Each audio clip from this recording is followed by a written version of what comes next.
C'est vrai, le français n'est pas la langue la plus parlée dans le monde, mais le français est, avec l'anglais, la seule langue qui soit parlée sur les 5 continents. Où que vous alliez, en Europe, en Afrique du Nord, en Afrique de l'Ouest, en Amérique du Nord, aux Antilles, dans l'océan Indien, dans l'océan Pacifique, en Asie du Sud-Est et même près des pôles, vous trouverez des gens qui parlent le français, soit parce que c'est leur langue maternelle, soit comme langue d'usage courant. Et dans de très nombreux pays non francophones, vous rencontrerez des gens qui parlent et qui aiment le français. Alors forcément, un jour ou l'autre, pour les affaires, pour les voyages, pour le plaisir de la découverte et des rencontres, des francophones viendront vers vous et vous aurez l'occasion d'aller vers eux.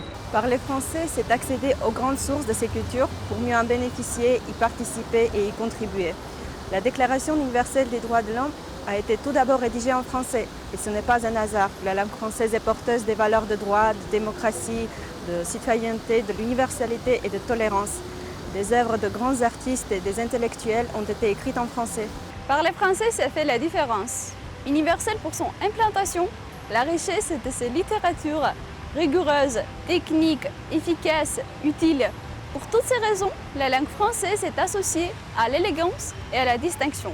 Et pour qui est candidat à un emploi ou à une fonction, le fait de parler français est souvent un signe distinctif. Même la maîtrise de la langue française n'est pas requise pour le poste. Le français a la réputation d'être une langue difficile. Pourtant, apprendre le français n'est pas plus difficile qu'apprendre n'importe quelle autre langue. On peut d'ailleurs très vite atteindre un niveau permettant de communiquer en français. Si vous commencez par le français, vous connaîtrez déjà la moitié des mots anglais. Après avoir appris le français, vous pourrez apprendre plus facilement d'autres langues romanes, comme l'espagnol, l'italien, le portugais, le roumain ou le catalan. Sans compter bien sûr que les tests de langue française ne sont finalement pas difficiles. Finalement, que ce soit pour vous ouvrir à l'univers de 84 pays adhérents à la francophonie, pour le plaisir d'apprendre, pour étudier, pour travailler, pour entreprendre, pour servir votre pays, pour voyager, pour vous cultiver, pour vous distraire, pour penser, pour vous informer autrement. Rejoignez-nous, nous vous attendons. Rejoignez la communauté francophone. La francophonie, c'est tout un monde prodigieusement varié. Parler français, c'est accéder à ce monde.